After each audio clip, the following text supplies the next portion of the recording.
everyone. Thank you for joining us today on this webinar to learn about the Rural Economic Development Innovation Initiative, or REDI. My name is Jamie Davenport. I'm the Director of Partnerships for our Rural Development Innovation Center. And we have several folks here on the call today from our Innovation Center to tell you more about this initiative. And then we are also pleased to have with us our partners in delivering this initiative. So we'll be introducing you to our partners later on this webinar. First, just in some logistical information, we'd love to have your questions today during the webinar. So any questions that you may have, please feel free to enter those into the chat box. Unfortunately, we won't be able to take questions over the phone lines today, but we are leaving plenty of time at the end of this session to answer any questions that you may have typed into the chat.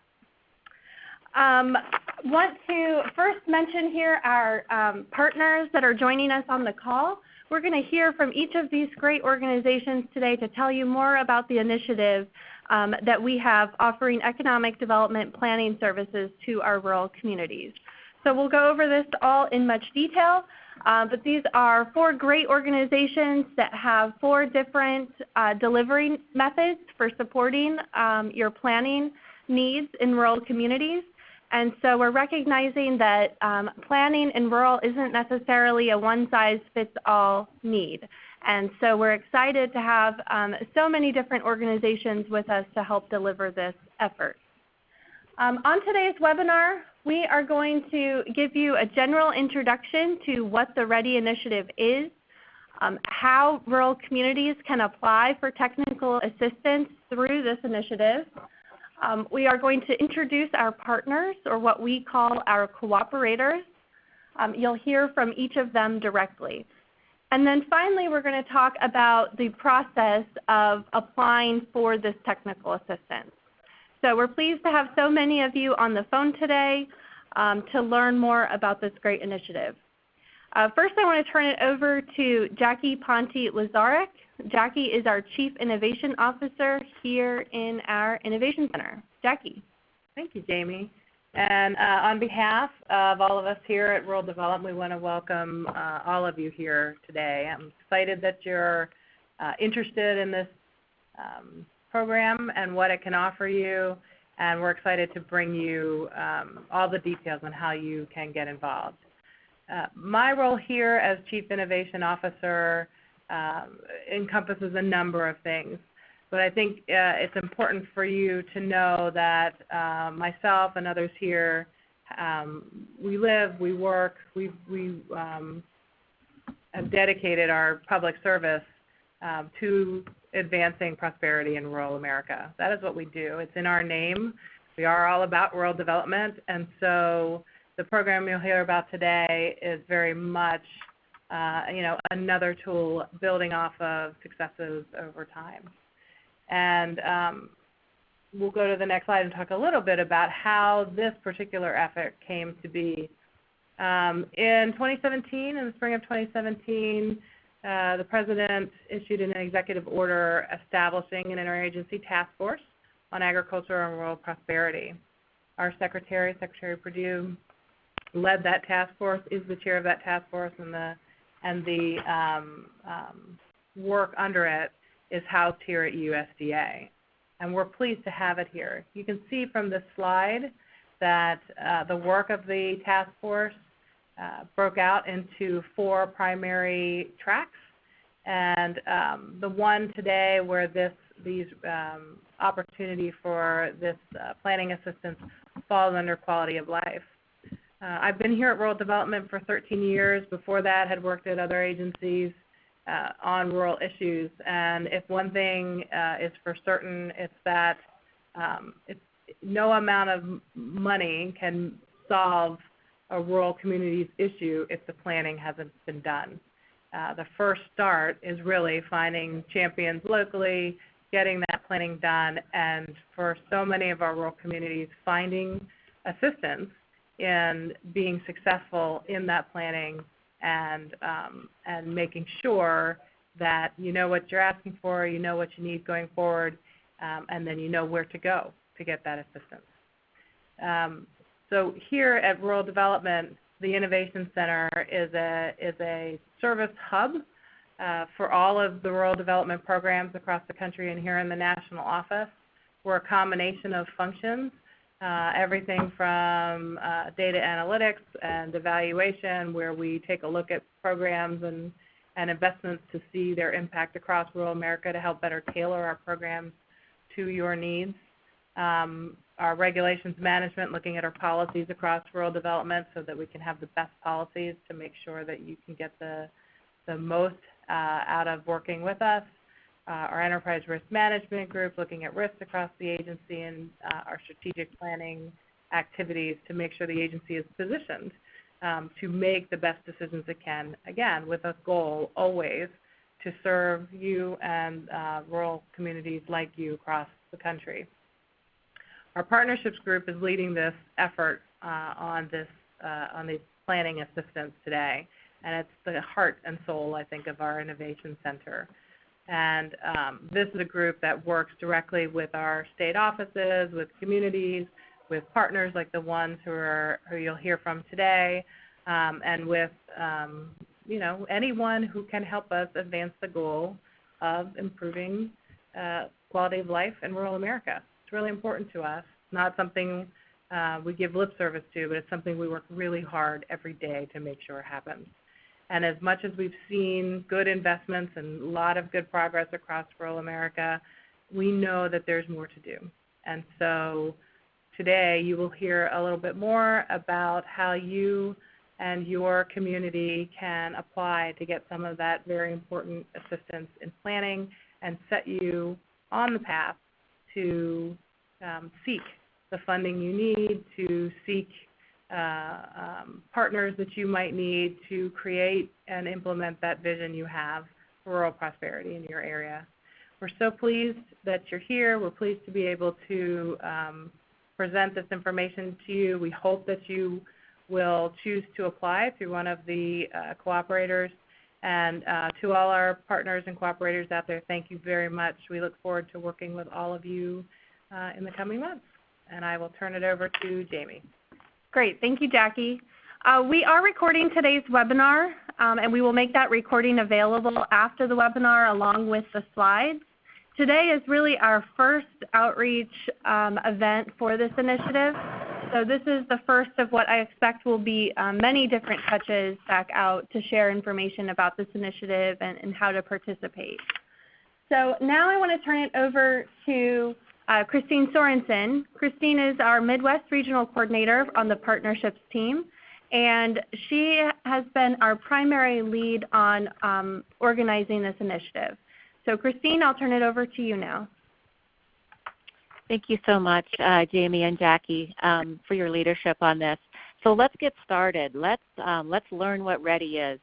On the next slide, you'll see kind of a synopsis of the phases of activities and expectations that we see along the continuum of the timeline for REDI, right?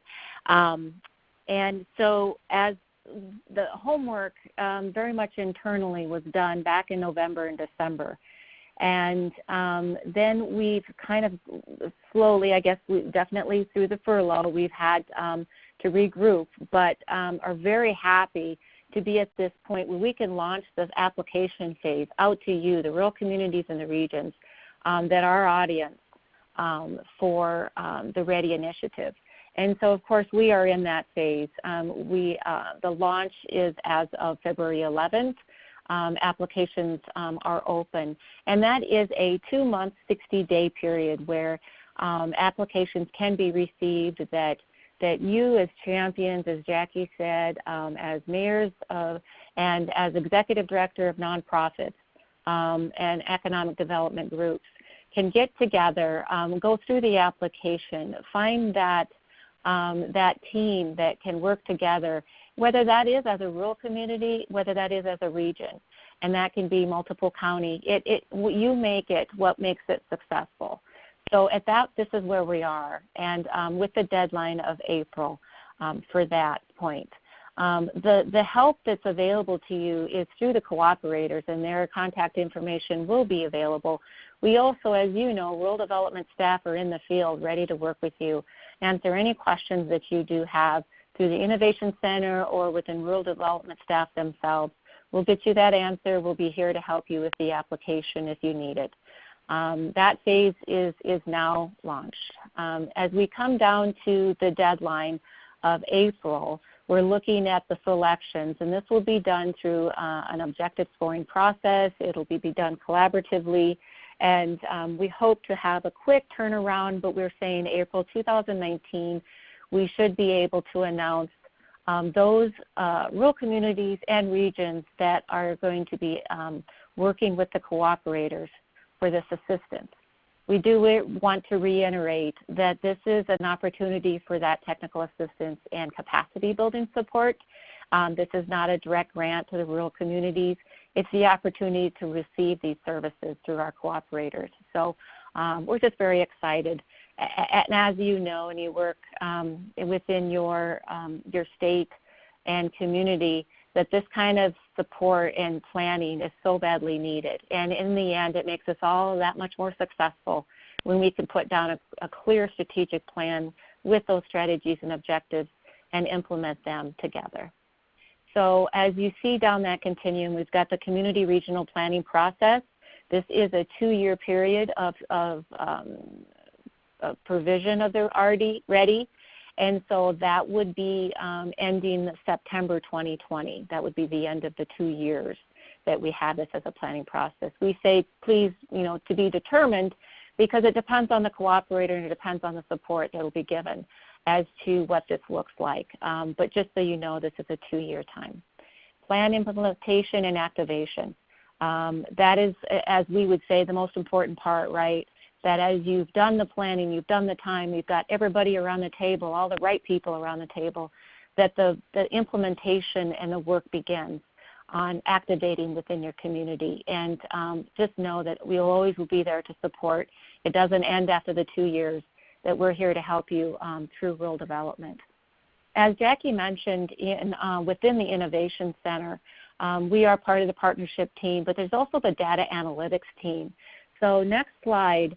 I invite Casey Martin, Dr. Casey Martin, to talk about what that data analytics looks like for this work in rural community and how we're being very focused on the impacts of this kind of work and how we can make you successful and what does success look like. So Casey, I turn it over to you. Thank you, Christine. So just to begin, we are defining our data-driven community planning as a process that includes identifying, collecting, integrating, and analyzing data resources as part of a process of participatory and inclusive economic development. While each cooperator may be taking a different approach to how they work with the communities, one thing that's going to be underlying all the work that we do is this data-driven approach. This will help us be able to quantitatively and qualitatively identify needs of the community, as well as be able to track the long-term impact of this initiative and the work that you guys embark on in your communities. So it is important that we have a kind of a set of baseline indicators that allow us to see where communities are starting and how they're changing over time. So that's kind of our data-driven approach in a nutshell. I pass it back to you, Christine. Thank you so much, Casey. As you saw in those early task force slides, how do we affect quality of life? We know that this is a long-term game and that this is something that we want to make sure that we are keeping the quality of life up front and important to this whole process. And so this is a way that we feel that we can affect possibly some change and some improvement and what can we do within rural communities. It's very important for this administration, very important that we support your work in that endeavor. As we look at REDI as itself, we've talked about technical assistance and the quality of life, of course. We know that there's going to be possible training provided, that there's going to be one-on-one support. It really depends on the cooperator that you could possibly be working with. Partnerships, of course, are at all levels, and we look at state, local, federal, and all of the non-traditional partners out there. And we really hope to leverage those relationships and build a strong team, but also a strong group of support for you as you do implement. That widespread collaboration is very important, as you see with all of the skill sets that the cooperators are going to be providing, but also within rural development and how we can become further partner with you in the field. We want to strengthen your capacity. We want to make you stronger so that in the end, if that is possible and part of your plan, that our other rural development funding is successful for you. So I do want to get to the most important part, and that is as we look at the next slide, we saw the logos.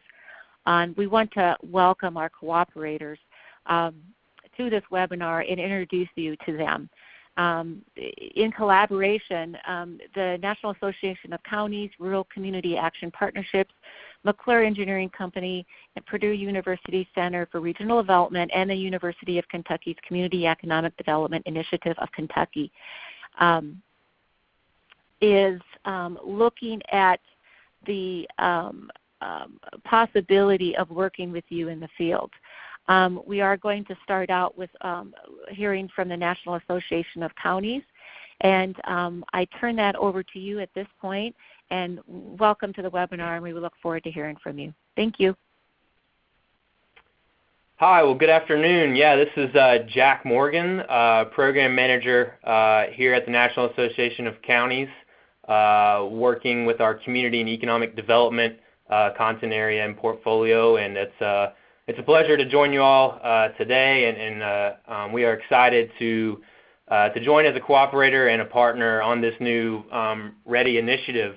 And I look forward to talking briefly here a little bit about our capacity building and TA plan for this initiative. But first, just wanted to go over briefly a little bit of background and framework of NACO for those that aren't familiar. Next slide, please. Yeah, and again, for those that aren't familiar with NACO, so we unite our nation's 3,069 county governments with kind of a shared vision of healthy, safe, and vibrant counties across America. We do that by bringing county officials together for a myriad of angles. And stepping back to when I say county officials, our primary core membership are county elected officials, but of course are engaged and work a lot with county administrators and managers, and as well as planners, economic developers, and other staff. But we unite those county officials with a collective voice for advocacy. We enrich the understanding of county government, and then more in line with what we're talking about here in this project is that we exchange ideas. We're involved in pursuing transformational county solutions and sharing those with county leaders. Next slide, please. And here's some information that I think most of us are on the line are probably already familiar with, but just to frame NACO's then role in rural America. So of course we represent counties of all sizes across the country, but if you're familiar with our geography as a country, so over 2/3 of our nation's counties are designated as rural. So the 2/3 of our membership of America's county leaders are from rural communities.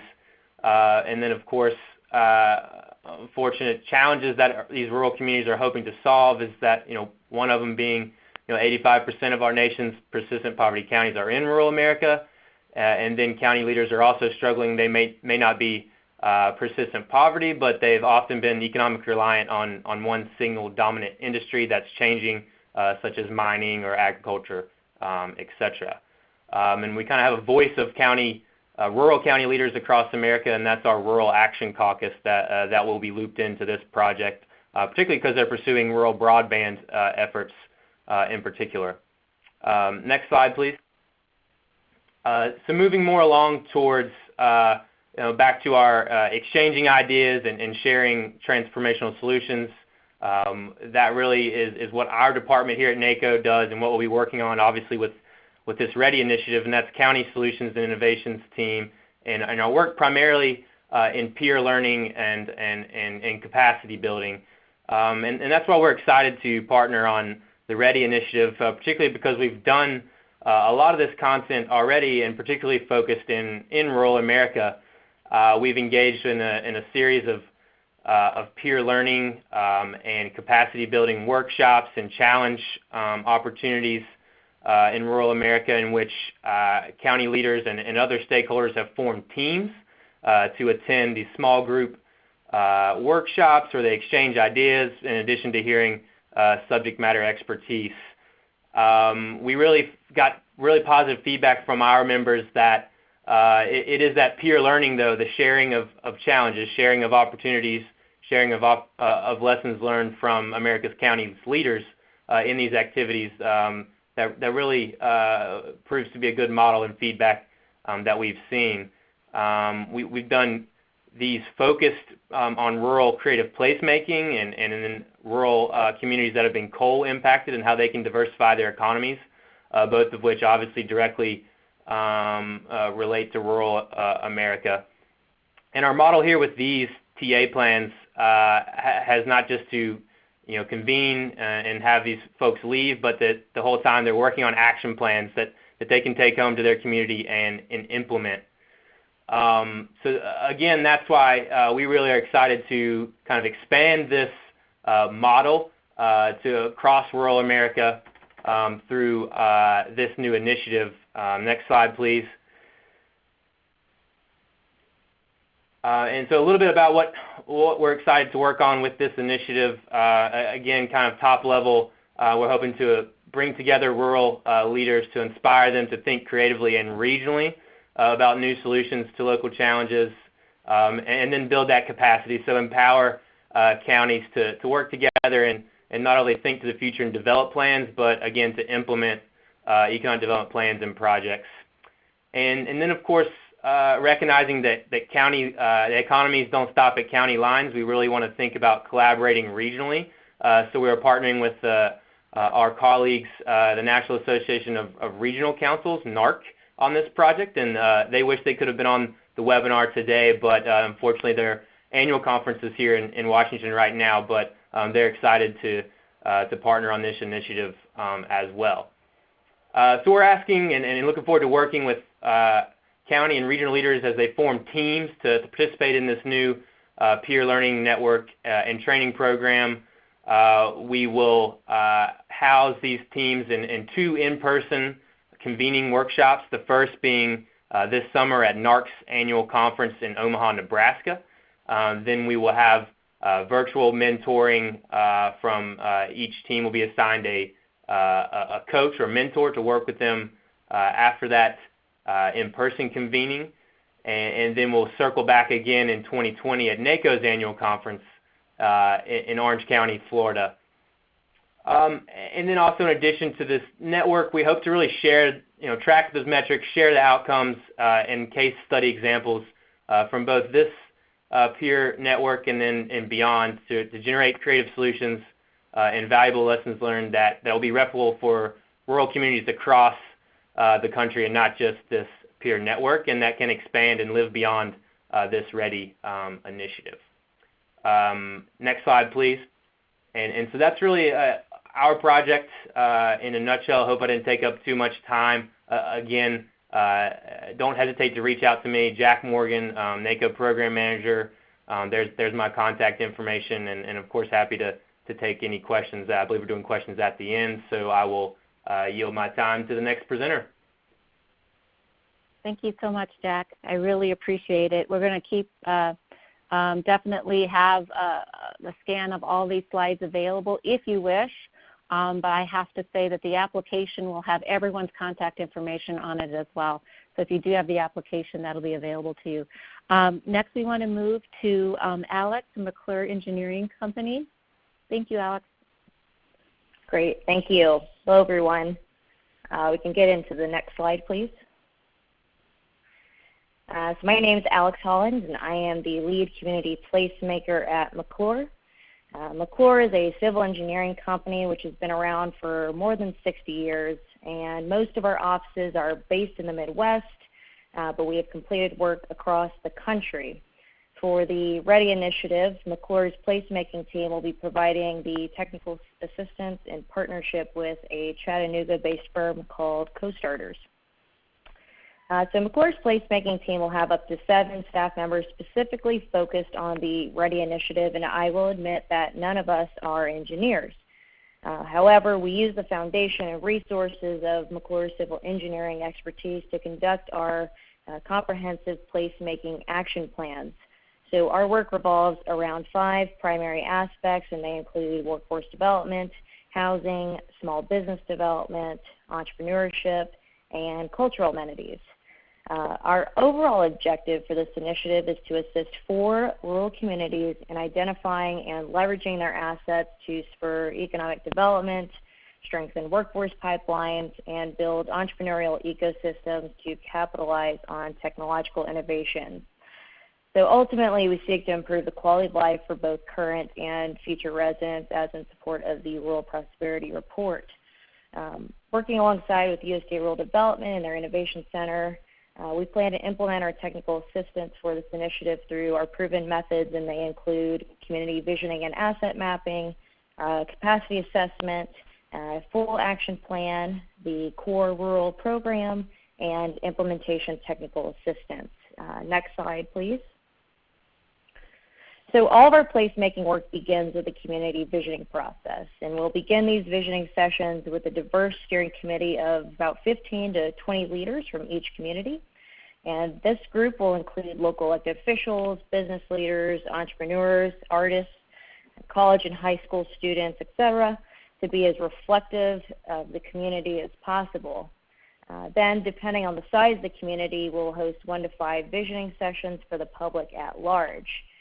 There, we will solicit a wide range of local input to define what is unique about the community, what's missing, and brainstorm how to build on existing assets, including arts and culture, workforce development, housing, parks and recreation, and other things. We'll also identify available buildings or spaces where these ideas can go. Next slide. So many rural communities have available or underutilized buildings just like this, and some communities have whole blocks of buildings that are available for low cost and ripe for redevelopment. So after we complete our visioning sessions and asset mapping, our team will complete a capacity assessment to determine the feasibility of specific projects that are derived specifically from community input. Many of our projects are mixed-use developments to ensure financial stability, but also to reflect all of the really great ideas that are shared in the visioning sessions. As an example, this photo shows ideas that have been compiled in our visioning sessions in the past. Modern residential units on the 2nd floor of Main Street buildings, co-working and maker spaces, live performance venues, restaurants, classroom space, art galleries. It's truly whatever the community feels that they need and want to make their communities better places to live. Next slide. So once we make project recommendations to the steering committee based on these visioning results and data assessment, our team will begin the development of an action plan. And this action plan will define 3 to 7 priority projects for each community, including programming suggestions and high-level budgets. Our business model for each project will include capital costs and the operational outlook using 3-year pro forma budgets. We'll even identify where the money can come from using both public and private resources. And additionally, we will identify specific entrepreneurs in the community to take on these projects if possible, or we'll create a program to incentivize entrepreneurs into the community to do so. Next slide. So our final product will be a comprehensive action plan in 2 forms. We'll provide a PDF action plan that can be shared, but we'll also provide an interactive website that's pretty easy to use. And these will include action steps defining who needs to do what and when in order to get these projects underway and completed in 1 to 5 years ideally, depending on the scope of the projects. These project concepts are designed to be catalytic, so we really focus on concepts that are short-term as opposed to long-term planning, which many communities have already done, via comprehensive plans or a regional SED. So of course we will use the priorities in existing plans to help guide us along the way and break ground on these new projects. Next slide. So while McClure assists in the implementation of the project's design and the action plan, our partners at Co-Starters will be working with us during the planning and implementation process to build the local entrepreneurial ecosystem. So their technical assistance will include working with local leaders to define their ecosystem building strategy. They'll provide collaborative community leadership training to those in the community. They'll implement their 9-week core rural program to train aspiring entrepreneurs and team up with small business owners. And they'll also create a customized entrepreneurial support continuum so that the work is sustained for the long term in the community. All this work is really designed to build the local economy from within to spur and sustain their economic development efforts. And we believe this technical assistance will provide local communities with a really practical strategy that can be implemented immediately. So we're excited to get to work with all of you who are selected applicants, and thanks again to USDA for allowing us to be a part of the initiative. Thank you so much, Alex.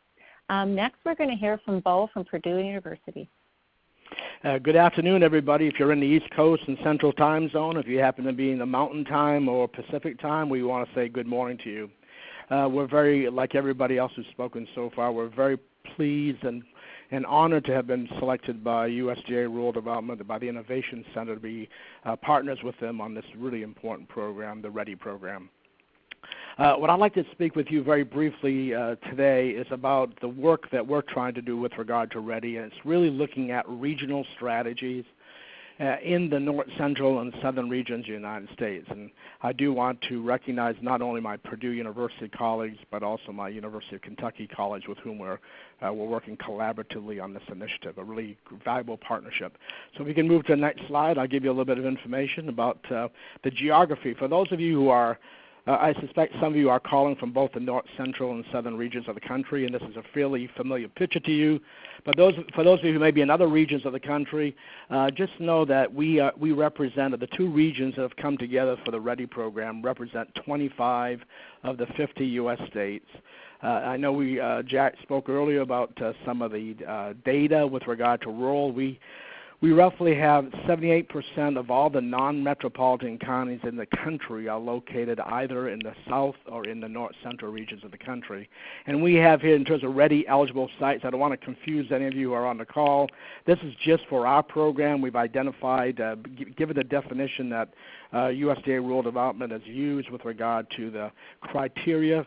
I don't know whether this is a solid or have to meet specifically, but at least if you look at the initial criteria for a potential inclusion in a REDI program, the dark orange counties are the ones across these two regions who, at least with regard to the characteristics of their counties in terms of being non-metropolitan, they actually meet the initial conditions for potential inclusion in the REDI program.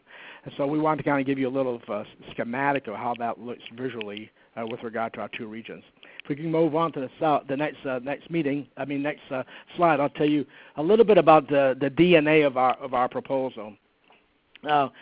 We have a very detailed process that we want to share with you. We won't get into a lot of detail about all the information I have here. I've tried to capture the essence of it. But just know there's literally about 7 major steps that we're going to be involved in. One, the selection of the sites will be done by Rural Development with a team that they've identified. But once that has been known, we will begin to work with those sites. At least on paper, we expect to select 4 regions in the southern area of the country and 4 in the north-central region. So we'll have 8 regions in all that will be selected as part of this process. When they have been selected, we will begin working with that group immediately, trying to make sure that they have, like McClure talked about, a very diverse, very inclusive team that really represents the multiple voices in that region, not only local government and economic development, but health and education and nonprofits, philanthropies, key demographic groups and whatnot. Once we've helped them establish what we think is a really strong, REDI team, and we'll obviously work in partnership with our USDA rural development colleagues in those states, the regional rural development centers, the Southern Rural Development Center located in Mississippi State, they work across the whole southern region, and our colleague at North Central Regional Center for Rural Development at Michigan State, they will be key partners with us in terms of trying to get the word out with regard to support for these initiatives. And then we will, whatever state you're in, we will be working closely with that land-grant university to help them be part of the team that will be working on the ground with you. So if you happen to be in North Carolina, you're one of the selected sites, we'll be working closely with North Carolina State and North Carolina A&T as an example. Then once the team has been established and been connected to land-grant university, we will work with you on data. We'll first begin to look at information that will be of value to you to get a big picture of your region.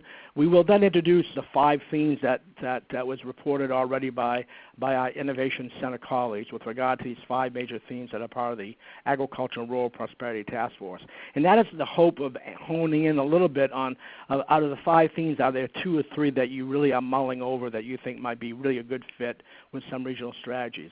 Get some local input, and then begin to determine of these 5 themes, if there's 2 or 3, how do we build a survey to get the public input on those so you have that information.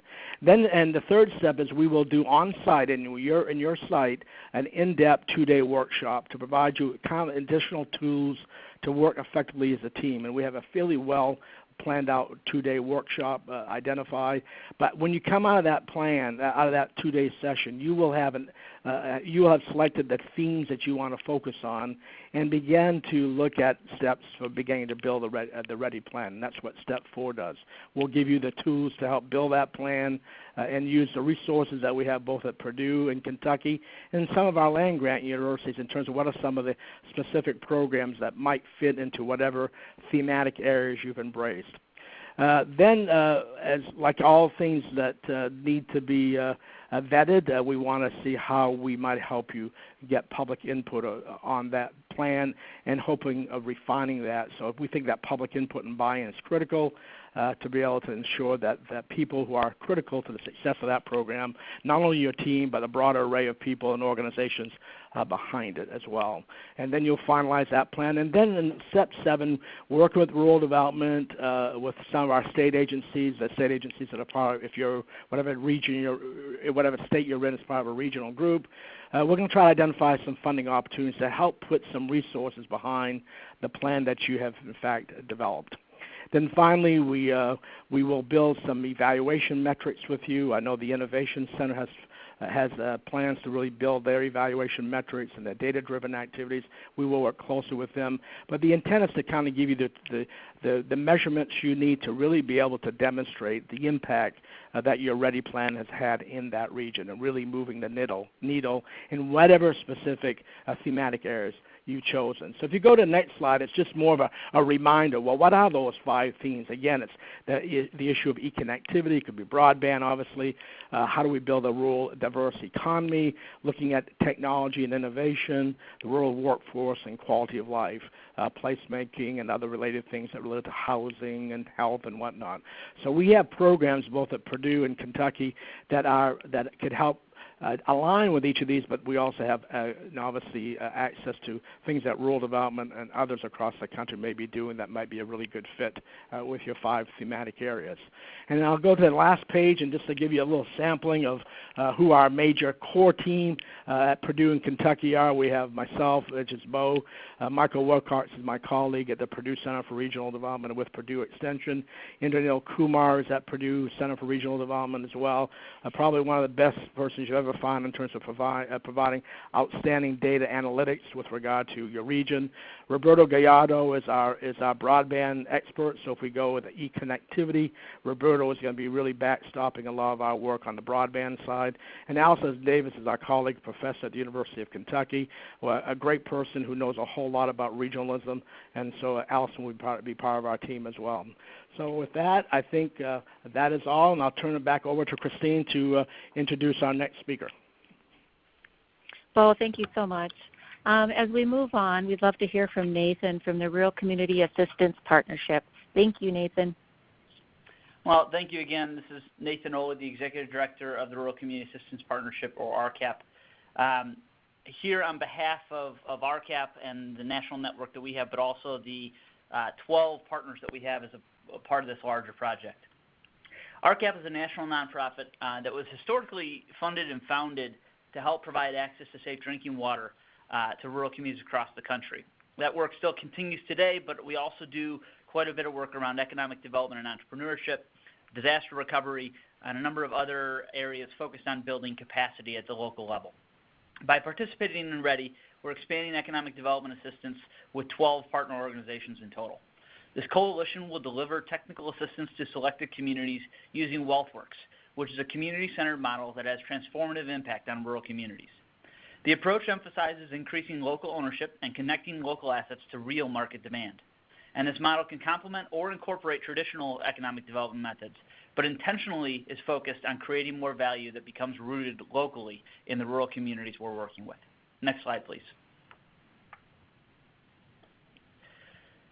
To complete this project, we are going to work closely with what are called the WealthWorks hubs, 6 organizations that have been implementing the WealthWorks methods and methodologies for several years.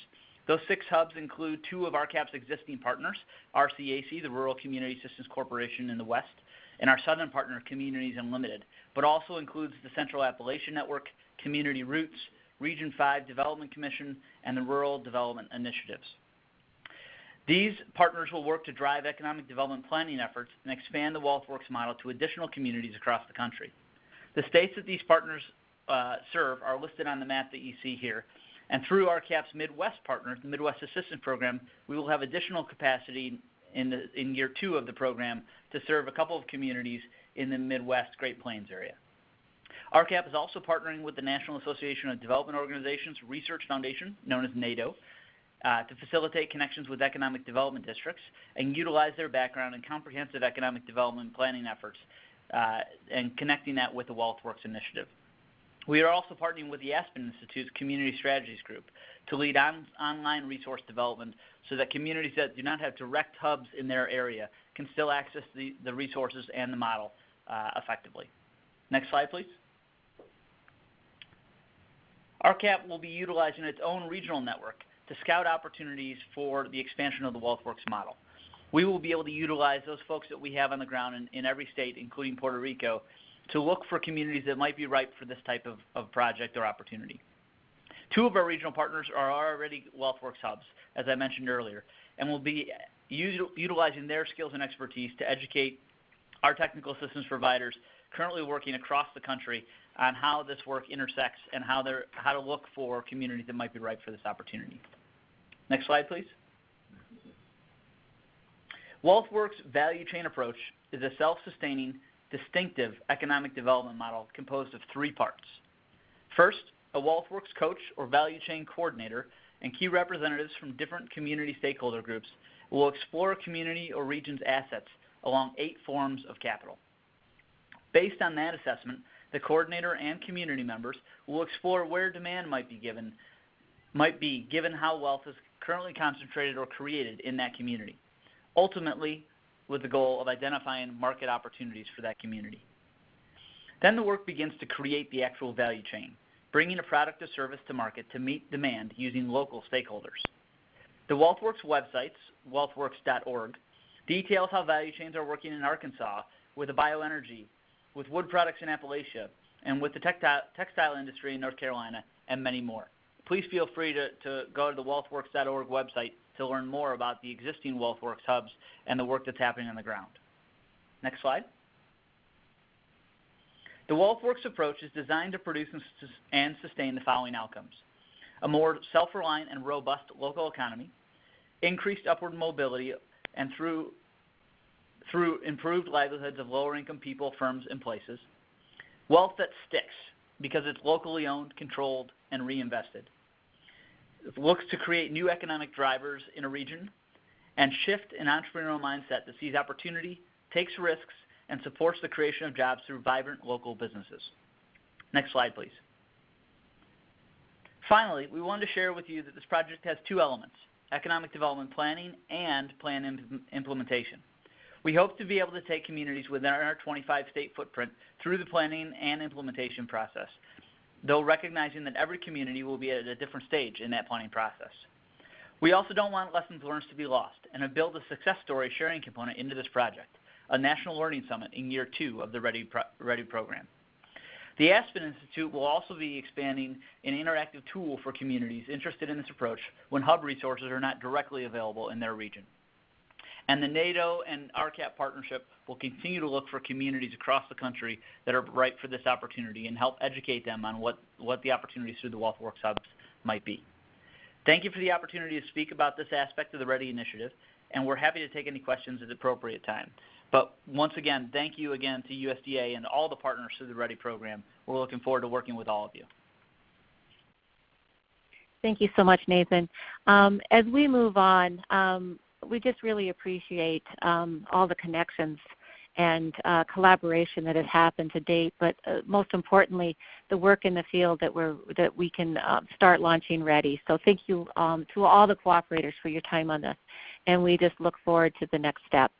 As we talk about process and next steps, on the next slide, we've kind of come up with what a vision of a successful application would look like.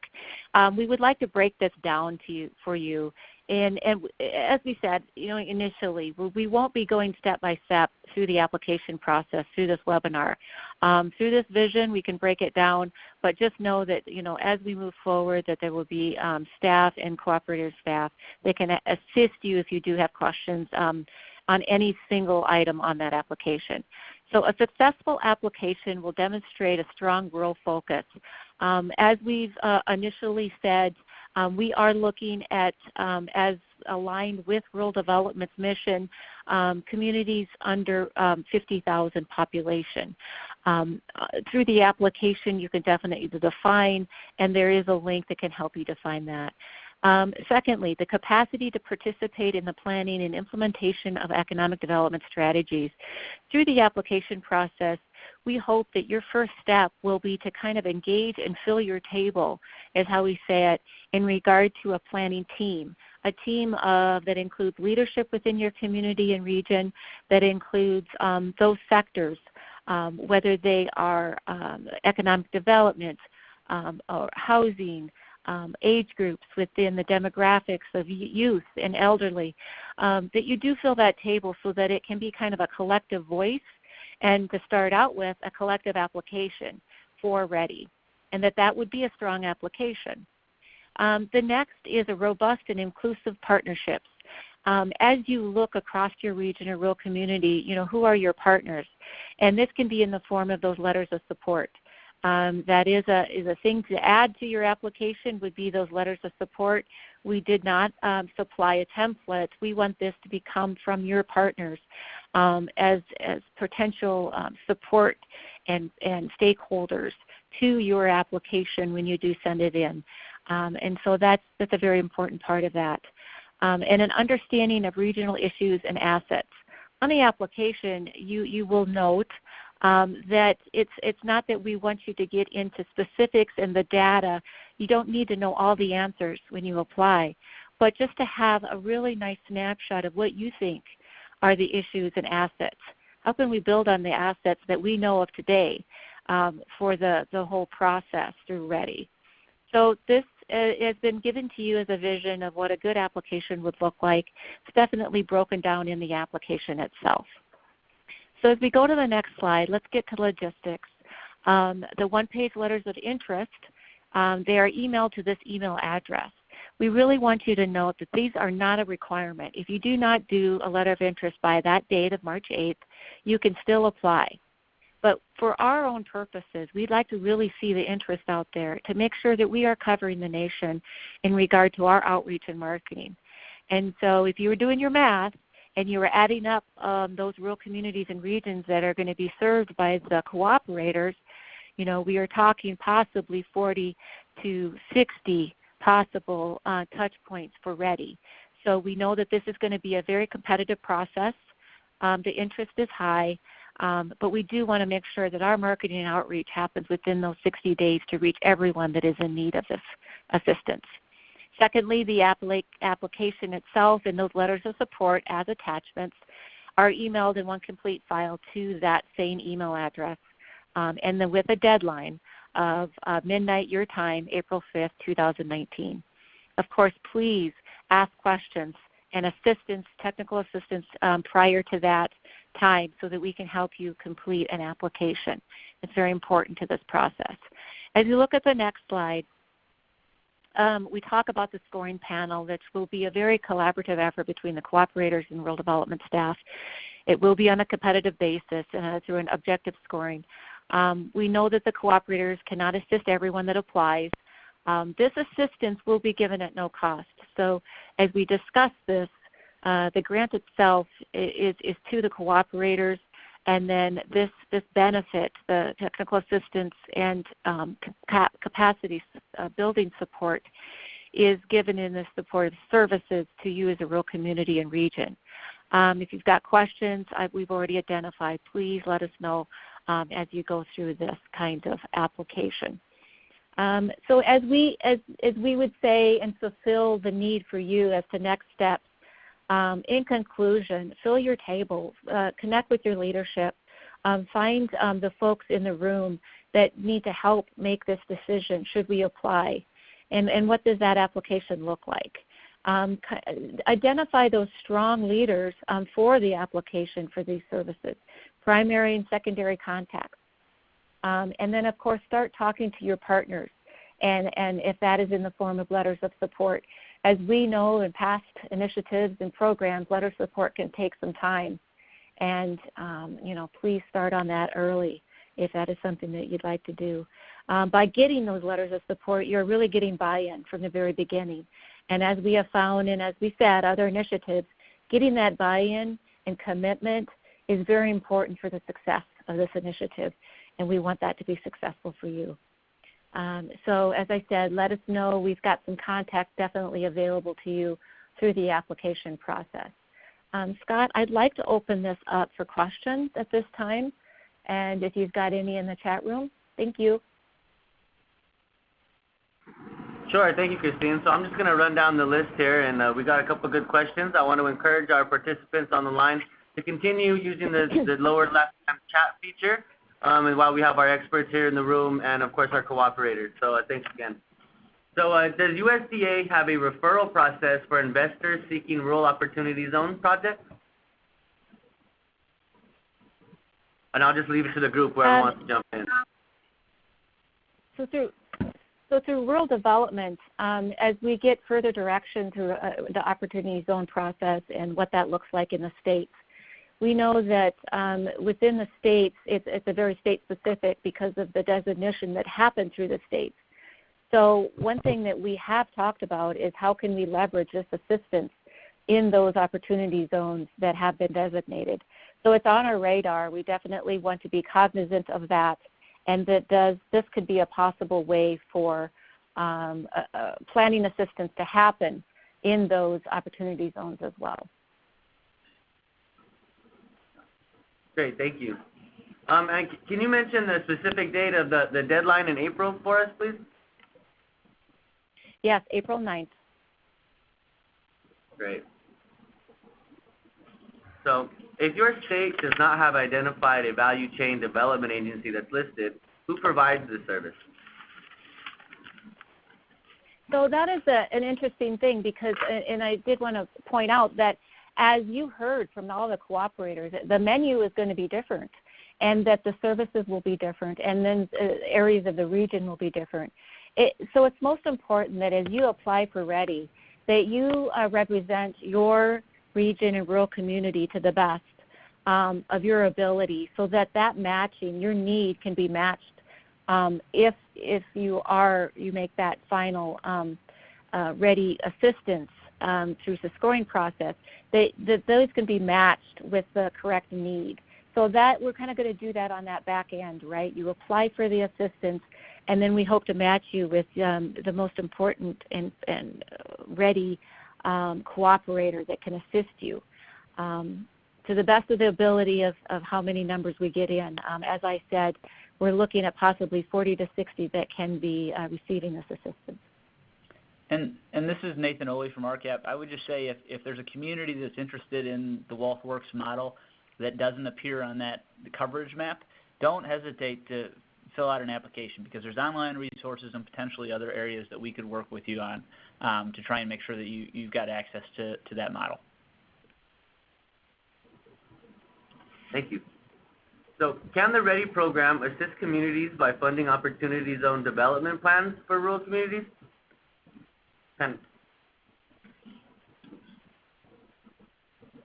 So what we're looking at in regard to this is actually the planning process, so that it can make you successful in future, whether it is through investments or other programmings or those non-traditional philanthropic support.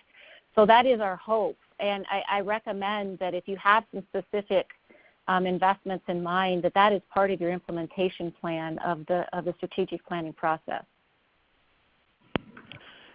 Christine, if I could add, this is Bo Ballou from Purdue. I think what this process does for all the awardees, all the cooperators with USDA, it really positions any community or region to really have a game plan, its blueprint of how it wants to really expand and enhance the vitality of that region or that community.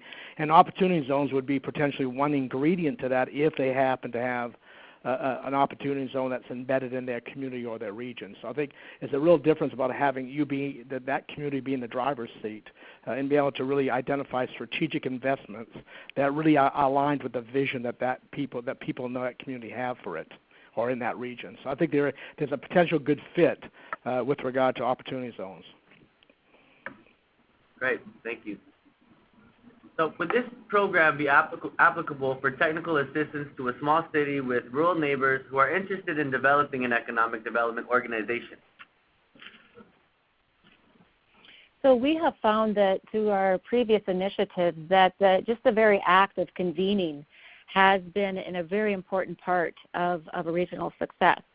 So in some of those instances, they have gone to create a nonprofit centered around a centered mission that has been discovered through the strategic planning process. So we have seen it become very successful, whether that's ad hoc or as an official organization created. But that's been a very major component of the success of anything that we do. So great question. So can NACO partner with NATO? NARC is, as mentioned here, is traditionally urban. Is that a possibility? Hi, yeah, this is Jack. We've actually partnered directly with NATO, which you're correct is more rural focused on past projects, particularly our coal-reliant communities economic diversification peer learning project, and so happy to work together with RCAP's team as well in kind of joining forces with sharing NATO's resources. Absolutely. Great. And how does this line up with EDA's SEDS? It lines up quite well in regard to actually a system already in place where partners have already been in the room and have gone through a SEDS process. That's been an important first step. It can also affect a new plan, maybe specific to only a few counties of that EDA region. We've seen that be a success, or around a specific project, whatever that looks like. So it can definitely be something that can be built upon, something that could be used in conjunction with the SEDS planning process, and then also in partition of a section of that EDA region, and to make them do their plan as well. And this is Nathan Oley from RCAP again. Obviously, with NATO being our partner on the project, they work hand in glove with EDA on all the SEDS, and so SEDS will certainly be integrated into our approach. Yeah. This is Bo. It would be with ours as well, and I think Christine would agree that one of the options is that if you don't have an economic development district, an EDA recognized district, this process would provide an opportunity to create one, a self-defined region that wants to begin to put together a plan that ultimately could potentially be approved by EDA as a recognized EDA economic development district. So there's that option as well. Great. Moving along the line here. Our rural community is already engaged in a process like this. Once we are done, will we be able to access other USDA rural development funding to advance our plan? Of course. That is a definite added benefit that once you have gone through a planning process, that should make your application that much stronger for our other rural development programs. We find them to be more successful and to definitely move through the application process a little smoother. So we hope that that is a next step, as well as leveraging all of those other local and state and other federal fundings, but also, as I mentioned, those non-traditional philanthropic support and other non-federal funding that is available. So we look forward to that and hope that that's a part of the implementation plan as you work further. Great, thanks. And what is the format for the technical assistance? Is it all face-to-face, or is it online, or is it a combination of the two? Can you please speak on that? Or if there's more, obviously. Right. It really will depend on the cooperator. As you saw through this presentation, it does look different in different ways. And so we can't say a carte blanche that this would be this certain way. It's really going to depend on the scope of work and of the cooperator itself. Great. Thank you. And if the cooperators have a limited area of service, there was requested that they could please name the states in which they will be working so applicants can know whether they are available to them. Does anybody want to touch on that? Service area?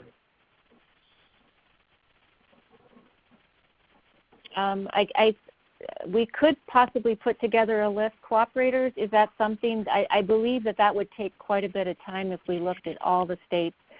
Just know that the whole purpose and focus of REDI from the very beginning is to have national coverage. And so we do hope to service all regions of the nation. Cooperators, anything on this? This is Nathan. You can see the service areas in the map that we provided on the slides, but as I said before, we're also creating an online tool that hopefully should provide some access to anybody across the country. Great. Yeah, and the Purdue Kentucky team, I think, has made it clear it's all the counties in the two regions of the country, South and North Central. About 1,500 counties meet the non-metro designation. Got it. Thank you. This is Jack from NACO, and we're nationwide working with all rural counties, no specific regions defined. Awesome. Great. This is Alex from McClure, and we're really focusing on the western region for this initiative. All right. So just to be clear, the REDI initiative is nationally covered, and it's just a matter of who you get aligned with as far as our cooperators, because we did get a few questions on that. So thank you for clearing that up. Yep. On a competitive basis, definitely, as they align with your area and as to the area covered by the cooperative. Great. Okay. Sliding it down here. Give me one moment. Okay. So this is a bit long-winded, so forgive me. Our region is very engaged with the Economic Development Administration, and we would like to eventually become a designated economic development district. As part of that process, we must have a comprehensive economic development strategy, or SED. Does the technical assistance provided through this initiative address the requirements needed to have a successful and useful SED? Once regions are selected for REDI, will USDA partner with EDA on this initiative so there is no overlap? So first part of the question, in regard to the SED planning process, I do know that there is assistance that is given through EDA. It's in no way to replicate what is going on already in the great services that EDA already provides in their regional planning. As we said, they've become great partners and can be great partners in this process. So I would say that it really depends on the scope and the planning that you do. That's case by case, because I can't say that everything that you would be doing would look at those every requirement through a SEDS process. It is really an individual scope of work within the cooperators and the work that's needed. So, as we said, to summarize, EDA, wonderful partners. We support them in the field. We do know that they offer a valuable service when it comes to the regional districts and the planning. They're great partners for us, and we look forward to looking what their work is in the rural community, and then how can we augment that. Okay, thank you. So now we have a couple geography questions. What is the appropriate size community or / region? Can this incorporate more than one city or village in a region? Yes, definitely. And the most important part for you to take away is that you can define what that looks like. This is not prescriptive to how many counties you need, to the city or village. It's really about what makes sense for you as a group and that planning group that I talked about initially. So we're not really prescribing what that should look like. It needs to make sense for you and the work that needs to be done and the implementation of projects. I'd use an example. One thing that some counties have gone together through in another initiative that we did have, they all figured that that in the end, snow removal, shared services really made sense for them. And so they would draw a boundary of cities that needed that and needed to be talking together. And how do we move forward in some of that shared services and shared administration of those things? And so as you can see, it can be around infrastructure. It can be around a specific issue. Maybe it's broadband. Maybe it's workforce development. It's really up to you to decide what makes sense. Right. And thank you, Christina. And sort of relevant to that, does the 50,000 population maximum also apply to counties and regions or only communities? There is a link to a definition, and it goes through our rural business development programming as to their definition of 50,000 and under. So there's a link there for you to definitely decide on that. As we talk through things, of course, our main focus is rural and rural communities and those with the most need. We are cognizant of that rural and urban connection that can be very important. I do know, as you saw in that paragraph, is that we do want to focus on rural. We are cognizant of that urban connection as well and how that sometimes can make a successful collaboration with urban settings as well. Right. And could this process be compatible with an existing Main Street program? Yes, we love the Main Street program. It's been very successful in those rural communities that we work in as well. I have to say that the decision would need to make is that what would be your next step and what is your need. If you've gone through a planning process, what is your need to do the planning process, or is it to kind of next step implementation? So our cooperators, I think that would be a good conversation as they are in those states, possibly in your state, in your community, how they, what is the next step that they could possibly assist with, and then of course the conversation with rural development staff is what's needed for your region. Great, thank you. And now, is there any special consideration for disaster impacted regions, such as major flooding? The work group itself and the cooperators are going to be going through a scoring, as I mentioned earlier, the objective scoring process. And so it hasn't been identified, but do know that through the application process, we have tried to cover a majority of those issues that have been in our states, of course, and that could be one of them, would be a disaster area in your community. And so we're trying to give you the opportunity to really identify those things that affect your success, and that can be substance use disorder, that could be disaster designations, that just depends on your community. So we're really trying to help you identify what those are through the application process. Can a nonprofit apply?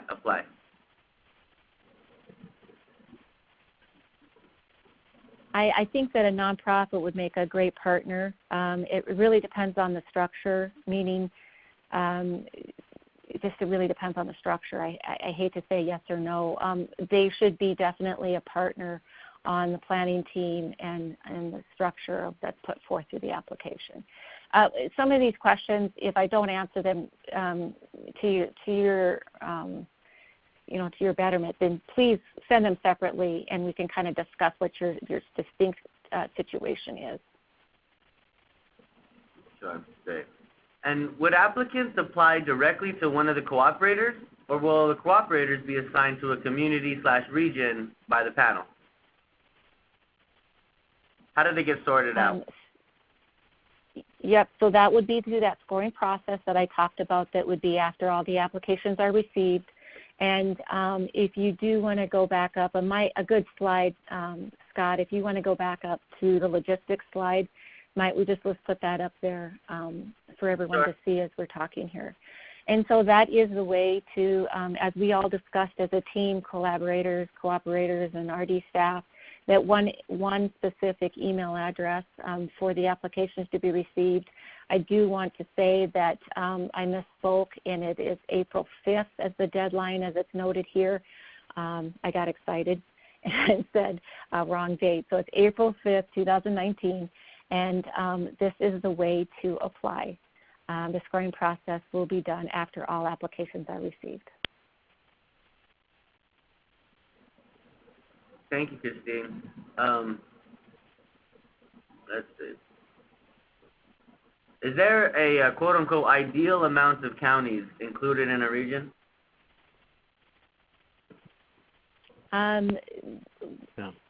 It just really depends. We've seen it successful both ways. We've seen it successful with 2 to 3, finding common ground and working together. Depending on the structure, we've seen it over that 4 to 5. It just really depends on the population base. If you're talking a county in South Dakota, where I live, then we're thinking 1,500 people at some instances. So it really depends on the population and the working group. Great. Now, has there been any consideration given to including partners from the AI or artificial intelligence and robotics communities, as they may provide new prism of insight that is more reflective of a rapidly changing world? It's a great question, and as we go through this process and the cooperators work with you, we don't ever prescribe the interests or assets of a community.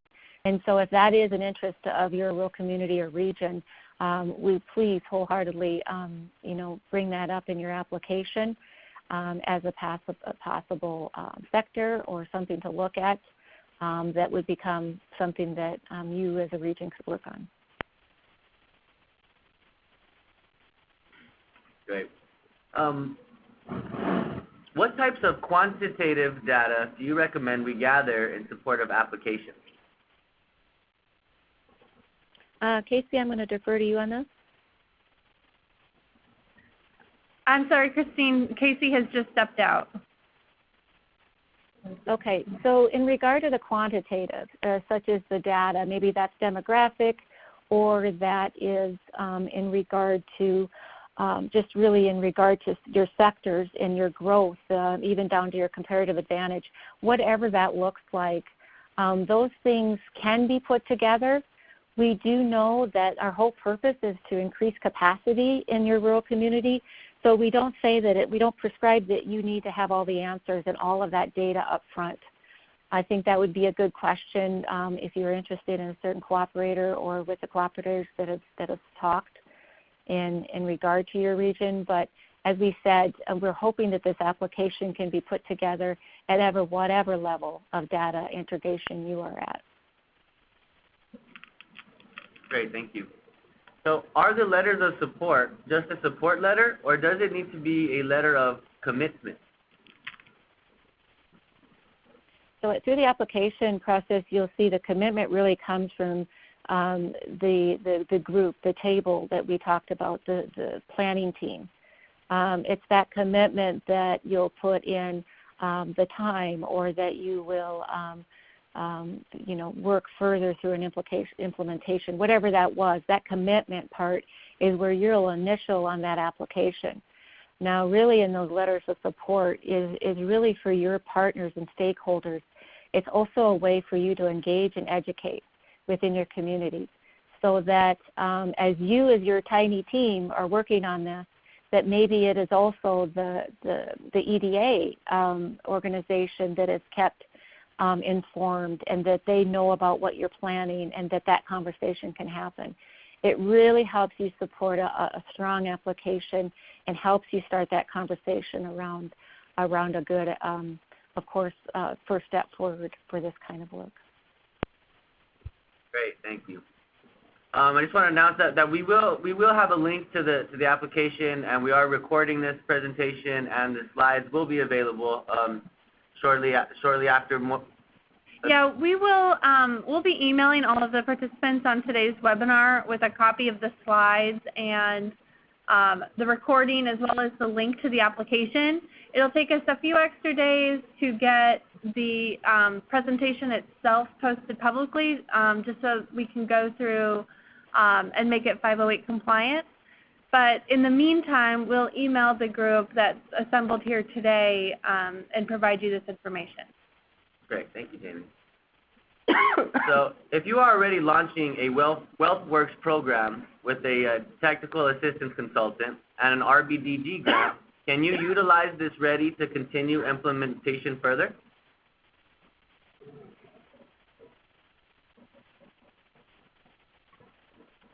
Nathan, can you address that? Well, I think that's probably more of a USDA question, given they're asking about two different USDA resources. I don't think would be opposed to working with someone that's already in the process and helping them to finish implementation, but I also would want to leave that to you guys to determine whether or not that qualifies under two programs for you. Right, and no, very good point. Just in regard to the WealthWorks, it just really depends. We've had that question. The work already being done, and what stage you're in, and is REDI the best fit. So I guess that is something that we will go through and try to answer through your application. Now, you mentioned the grant program, RDBG, Real Business Development Grant.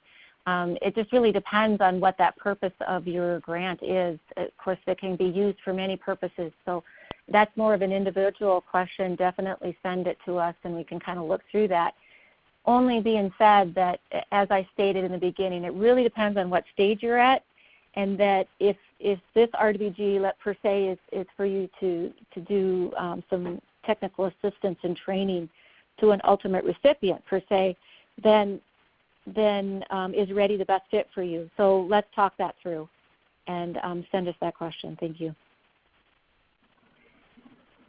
Thank you.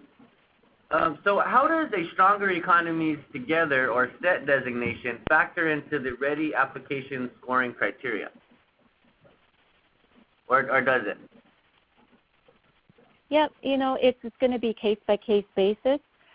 Through our Stronger Economies Together, we definitely had different reiterations. As you know, and as Bo knows and mentioned, we had 7 different phases of SET, and they all looked differently. So that's going to be looked at on a case-by-case basis.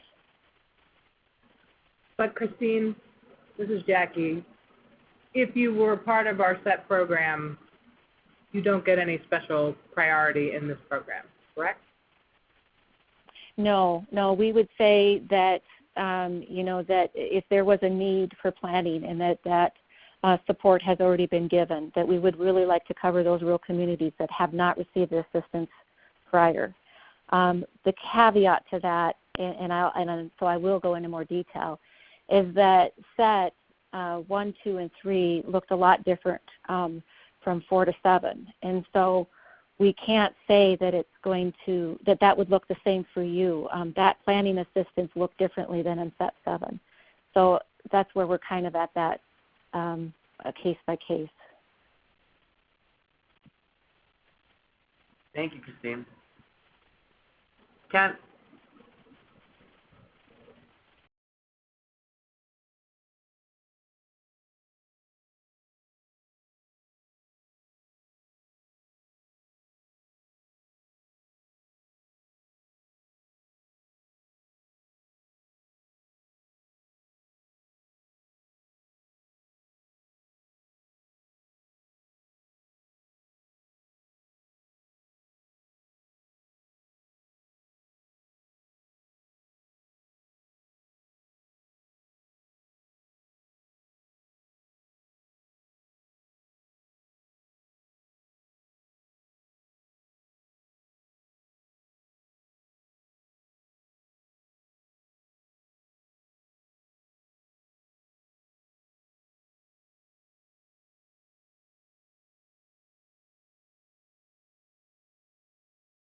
that's something that you can identify through the application process, if you look at education that way. In regard to other things that can, build your community, it's really up to you as the applicant to define what your interests are, what your assets are, and possibly what your issues are. Meaning, we have a lack of working wage jobs in our community, and how can we build that? That would be a great question for you to have as you apply. Great, thank you. So a county may have over 50,000 in population, but the communities they are working with are under that threshold. Does that meet this threshold since this is a multi-community? Yes, because in essence, like I said, it would depend. I would need to have you go through that process of looking at your definition of rural. But we look at that where a community may be over that amount, but that your region, per se, is at a smaller scale and is made up of 3 cities, towns, per se, and they, in turn, are under 50,000. I mean, collectively, we're not going to hold you, like if your region collectively is over that 50,000, we're really looking at the makeup of those entities that make up your region. I hope that helps. It's hard to not know specifically where you're located. So just want to make sure that we answer your question specifically to your situation. So please let me know. Send a question through an email. Great, thanks. So moving along, many rural communities have a history of economic planning and plans that don't always get off the ground, or plans that are underway but a little stuck. To what extent can REDI be seen as a step toward helping communities develop further from where they are, as opposed to starting afresh or new? I think it's important to do a scan of what's been done and to not lose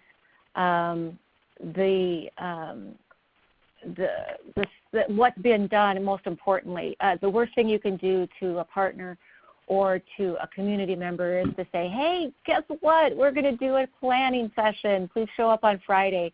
I have to say, unless you have good donuts and coffee, it's really tough to get back in the room once you've gone through a long strategic planning process that did not come out with an implementation plan. That is a very important part. So if REDI, I defer to our cooperators, but there's going to be essence of this planning that's done through the cooperators. They can take what you've done, possibly a team that you've already met ad hoc, and really further get you to that plan implementation, some strategies, so that you can work together and get something done. I have to say and refer back to that quality of life, right? I mean, that's our end game. And those things, if we can affect certain things in your rural community through this process, it's very important to keep track of that. And that's going to be implementing projects, whether they're short-term, long-term, however they are identified by you. Thank you. So as a rural community college in a very small rural city, we always strive to be at the forefront of helping to grow and serve our community. How can we most effectively involve ourselves into this process to reap the maximum benefit for our community? I would say that if you have an interest and you know folks in your community that would have an interest, you start that conversation. Be a member of that table from the very beginning. Our college and universities, and as you've heard, our extension partners have been so important to the success of a lot of this planning that we've done in the past. So you are integral to a lot of those things that can be done in the community. So we encourage you, look at a planning team and start talking within your area. Thank you. So you mentioned capacity as a scoring criteria. What more specifically do you look for that would score better than on the capacity measure? So when we talk about capacity, we want to, and the cooperators are very interested in working with areas of need.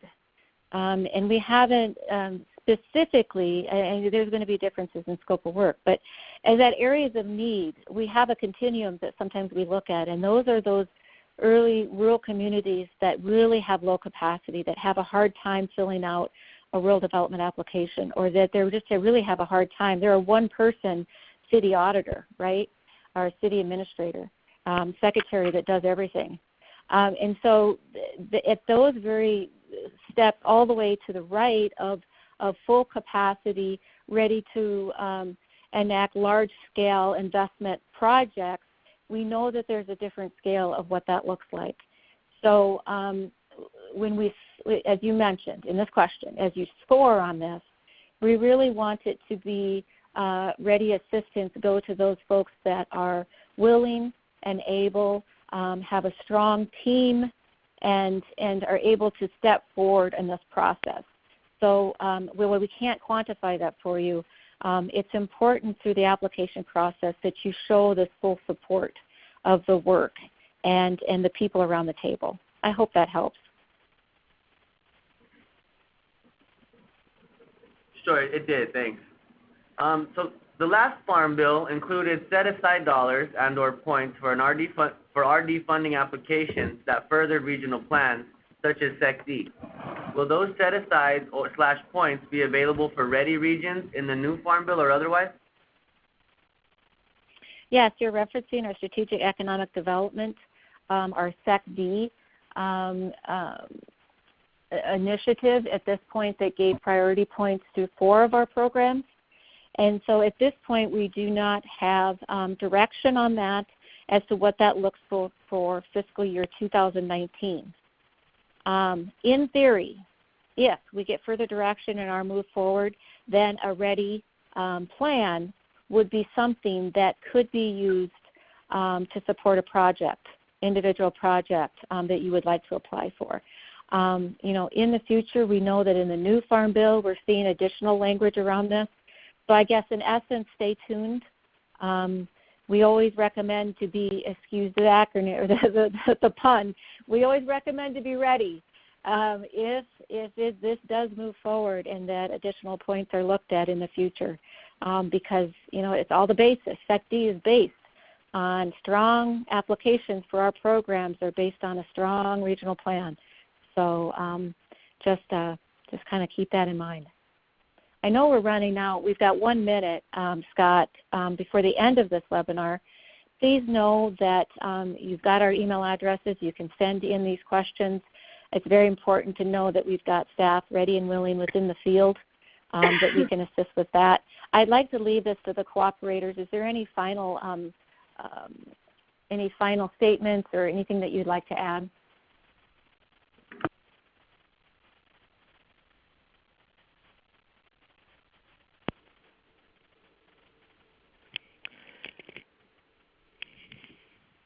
All right. With that being said, Scott, I apologize for not getting to further questions. Any further comments with those in the room? No, we just thank you, Christine, for walking us through. And thank you for all the great questions. We'll be in touch with the participants with additional information like the slides and recording. And this is Jackie Ponte. Just one last thing. We look forward to working with everyone who is able to receive this assistance. For those of you who apply and are not able to receive assistance, we hope to use this as a jumping off point. So don't lose hope, whether it's another round of these types of activities or some other partnership. Our goal always is to work with as many rural communities as possible, to partner with as many other organizations to advance your goals and really to make rural America as strong as possible. So we look forward to working you in whatever venue we can.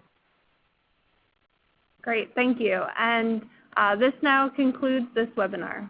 Thank you.